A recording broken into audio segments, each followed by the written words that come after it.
right. Well, hello everybody. I'm Matt, and with SeaLife, and we're here to learn about cameras tonight. Now I know we have one Micro 2.0, we've got two DC 2000s, everybody else is just learning about cameras. Okay. Love your light, your little Sea Dragon light. That's cool. Okay. Got one of those. All right, we'll go over that as well then. So, all right, well, we're going to be looking at two different cameras tonight, and the first one's going to be the Micro 2.0.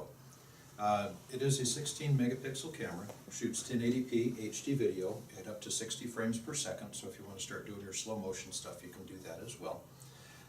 Depth rated to 200 feet right out of the box. This is our GoPro killer. In order to get a GoPro to do what this camera will do right out of the box is nearly $300 worth of accessories. You have to have red filters on the outside of it, you have to have a better housing for greater depth rating.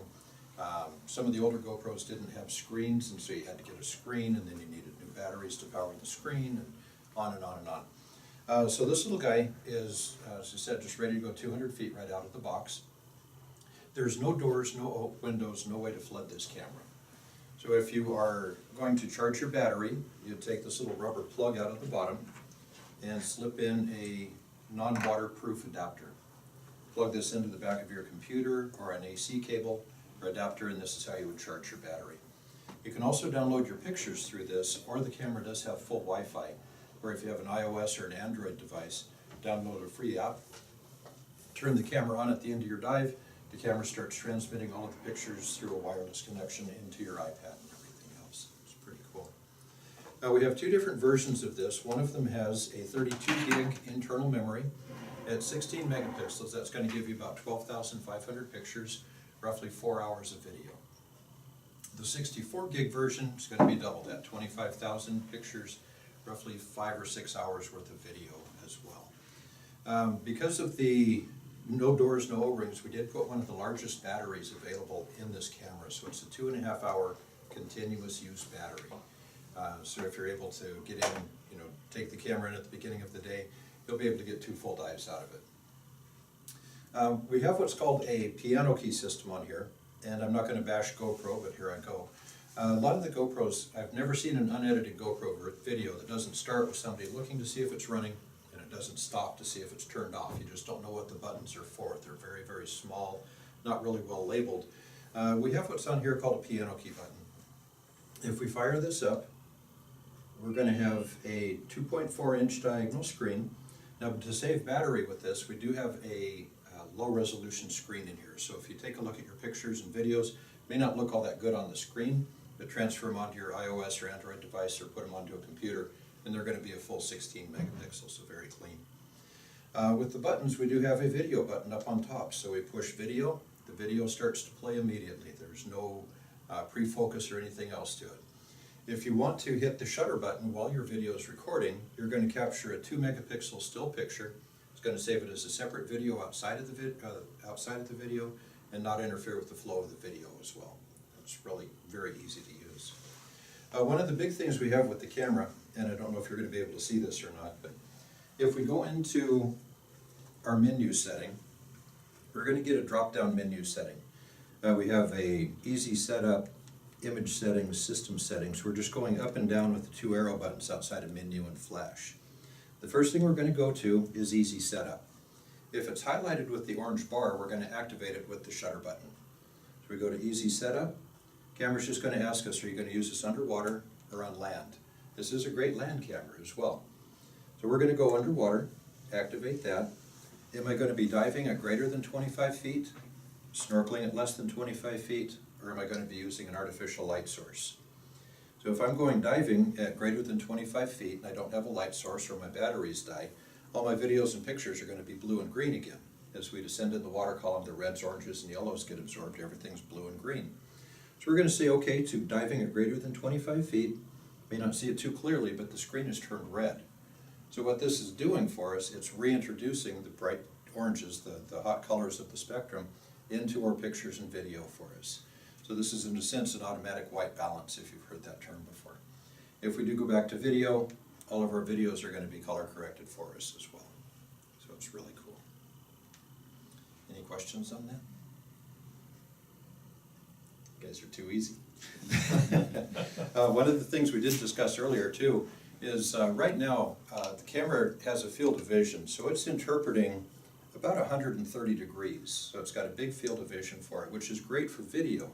But if you're trying to do photography, you want to be able to narrow that field of vision down to a smaller region. So we can go back into the camera, go to menu, we would go down to image settings, and we would scroll down to field of vision. So what we're able to do now is decrease this from 130 degrees down to 100, down to 80 degrees. So we're able to concentrate more on a specific subject if we're doing photography. Get it back to 130 degrees if we're doing video. So it's some pretty cool stuff.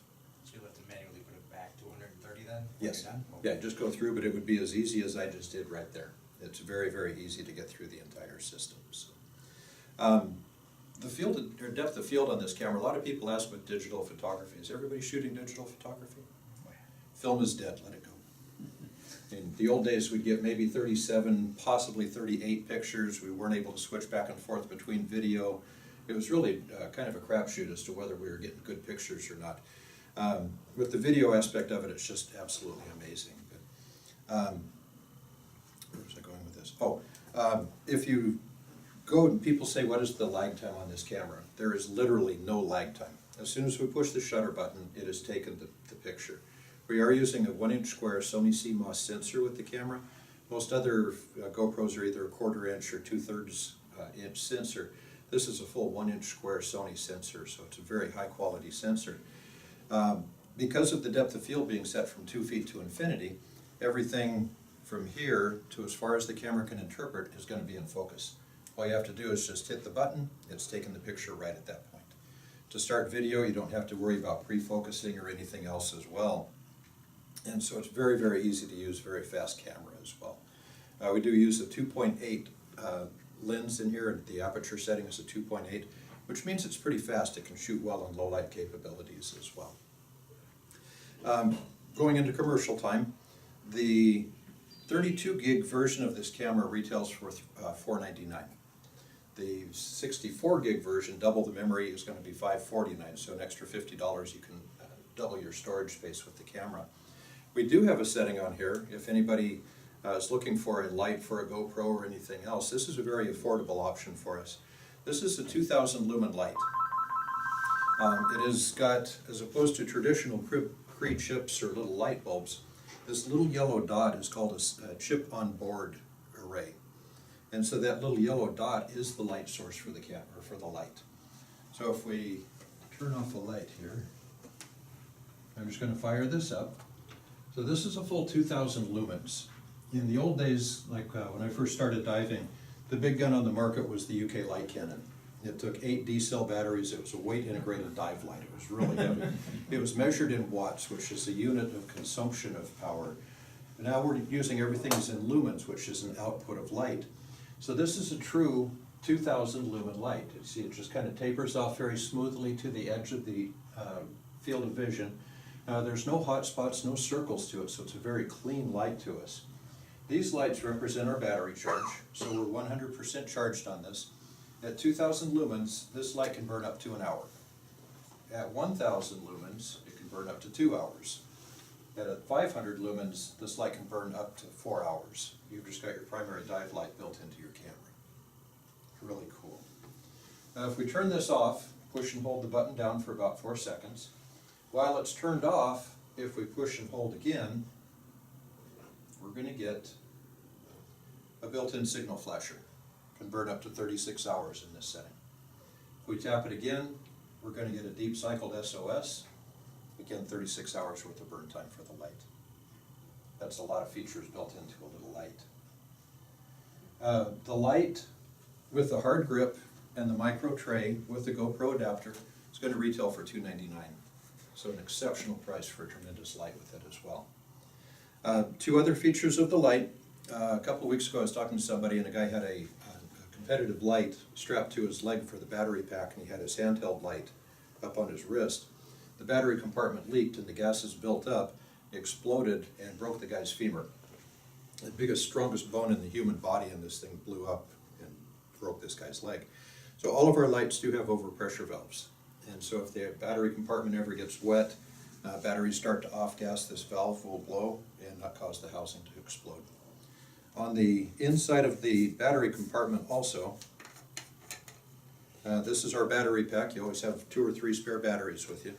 If this ever leaks, the battery pack's going to be shot, but on the inside of the house, or of the light housing, are 2 little gold points. There are no electronics inside this housing. So if you flood the light, it's not going to ruin your light. So what you can do is just take a Q-tip with isopropyl alcohol. This will apply to your lights as well. Isopropyl alcohol, and clean off those contact points. Don't use a pencil eraser, because the gold is so fine on here, you can erase the gold and it will affect the conductivity. So you're going to get a new battery pack. You're going to slide this in, lubricate the O-rings on the outside of the housing. You don't want to take a big brownie mix scoop of mix also. You just want to get your thumb and finger, just like putting chapstick on. You just want a real fine layer. Just kind of lubricate these until they shine. Put the cap back on, and you're ready to go diving. This is some pretty cool stuff. Do you have to lubricate them every time, or just? Probably every other time. Okay. You know, we do have a double O-ring seal in here too, and I don't think we've ever had, I'm sure we have had some people over tightening it or something, but we've had very few leakage with this. But just make sure you have a little bit every second dive, every third dive, somewhere around there. Also, I've got 3 Siberian Huskies at home, enough dog hair to make a new dog every day. A piece of dog hair laying across the O-rings could be enough to flood this. You have to make sure there's no hair, little pieces of sand, dried chlorine, salt, anything else, just get those off the O-rings, and you should be good to go. And just off the outside, you don't have to take the O-rings off? No, just do it on the outside of it. You should be good to go. Any questions on the Micro 2.0? I know we're going to kind of go over this quickly, especially if you have any questions, since you've got the camera too, and we can go over it again later if you wanted to. Okay. Any questions on the light at all? Some pretty cool stuff. Now the other with the focal length of 2 feet to infinity, you can't really get inside this range. And so what we do have is a couple optional lenses. This is called a 10 times close-up lens.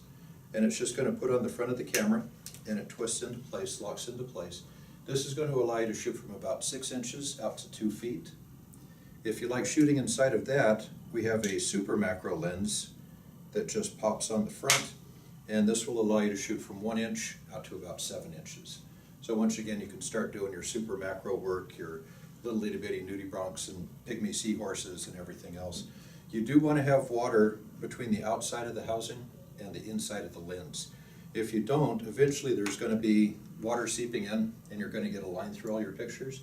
And you're also going to get vignetting. If you don't have that water with it, you're going to get barreling at the edges, you'll lose the corners, stuff like that. So make sure there's water between the outside of the lens and the inside of the housing and inside of the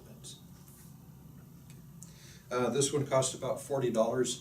This one is a 2-element glass lens, very fine optics to it, costs about $129. One thing we'll go over real quick, as long as we have this configuration. Has anybody ever seen pictures? Looks like it's snowing underwater. Little white specks everywhere. What's happening is called backscatter. So if I'm trying to take your picture, I've got my light pointed at you. It's going to come to my subject and bounce back to its source. Well, in the meantime, all of the little particles in front of the camera become little itty bitty mirrors. So as soon as that light hits them, they reflect the light back into the camera, it picks it up, backscatter. So in this configuration, the light is directly over the camera, so we're kind of out of luck. We really can't do much about it like this. With the Seadragon Flex Connect system, we have a series of red buttons, and these are just quick releases. Very secure, you can't pull this off. Push it in, it comes right out.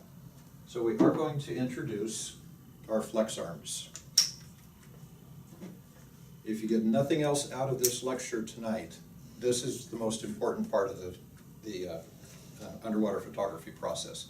What I'm going to do now is I'm going to move the light away from my camera. You never see professional photographers with their lights directly over their cameras. They're always spread out. That way you get a bigger beam pattern, you can illuminate more of your field of vision and everything else. But in the meantime, I'm going to take your picture. The light's coming from way out here, it bounces back to its source and doesn't illuminate these particulates. So this is what helps you to eliminate backscatter. Also, if you are trying to take a picture of a lobster under a ledge, here's my ledge, I'm gonna come down, oh, this is gonna be the best picture ever. It's not gonna be all that good. So what I'm able to do is I'll just take this off from the base. I'm gonna put my flex arm directly up on top, put my light back on, and now I'm able to put the light exactly at the same level as my camera, position it however I need to get the maximum exposure on my subjects. It's just a really cool, easy to use system. So if you don't have your flex arms, get those in. So is there a reason to even have the fixed arm if you're gonna buy the flex arm? I mean, Some people like to have a little more solid of a grip to it. If you're shooting with flash photography, we've got a fiber optic cable that goes into the groove on the flex grip. This feels a little funky, whereas this is very smooth and nice contour to it and everything else. It's completely up to you. This is a giant erector set, however you want to make your camera system work.